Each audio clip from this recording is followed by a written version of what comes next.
نبدأ ونقول بسم الله وهنحط في البولة نص كوباية سمنة، عليها نص كوباية لبن، وعليها معلقة كبيرة سكر، معلقة كبيرة خميرة، وربع معلقة ملح.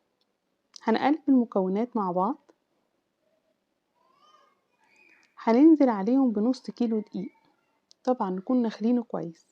هنقلب شوية وبعدين ندخلهم على العجان لغاية لما تتكون معانا عجينة لينة متماسكة، يعني مش بتلزق في ايدينا. زي ما انتوا شايفين العجينة ممتازة جدا. هسيبها ترتاح، مش هسيبها تخمر، يعني هسيبها بالكتير قوي 5 دقايق 10 دقايق. بعد ما سبتها ترتاح هبتدي انزلها على بورد التقطيع، او انزلها على رخامة واكون رشاها عليها دقيق، يعني عشان ما تلزقش معايا على الرخامة. وهبتدي اقطعها للمقاسات اللي انتي حباها يعني. دي هتكون فطاير بالجبنة، مناسبة جدا لجو الصيف اللي احنا فيه والخروجات للنوادي، لل اي خروجه يعني مصايف وكده، بتكون مناسبه قوي تكون معاكي علشان الاطفال الصغيرين وحتى الكبار. والله بيحبوا ياكلوا الحاجات دي يعني مع الشاي الصبح أو كده.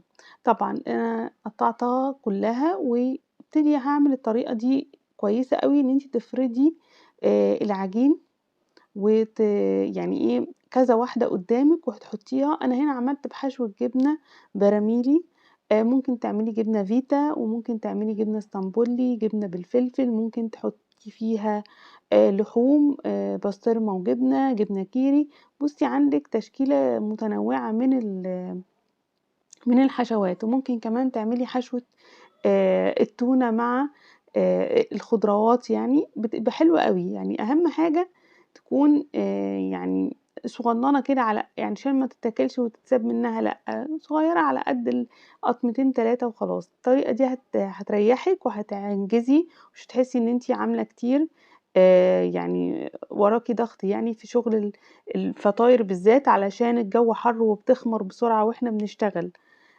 فبالتالي الطريقة دي أنا عدتها لِك أهي، بتحطي كذا واحدة قدامِك وبتعمليهم كلّهم مرّة واحدة وبترصيهم في صاج. أنا لغاية دلوقتي ما خمّرتهاش خالص، أنا باشتغل. أنا هاخمّرها بقى بعد ما أرصها كده. وطبعًا إحنا بندهن الوش بصفار البيض جزء من اللبن، وبنرش عليه السمسم وحبة البركة، وندخّلهم على فرن سخن، يعني أقل حاجة 200، 220، علشان العجينة تنفش معاكِ بسرعة وما تنشفش. شايفين قد إيه جميلة وكمية حلوة أوي، يعني ممكن لو ماشية الصبح تعمليها بالليل ومش هتاخد منِّك وقت. عندِك مثلًا المقدرة إن أنتِ تعملي 2 كيلو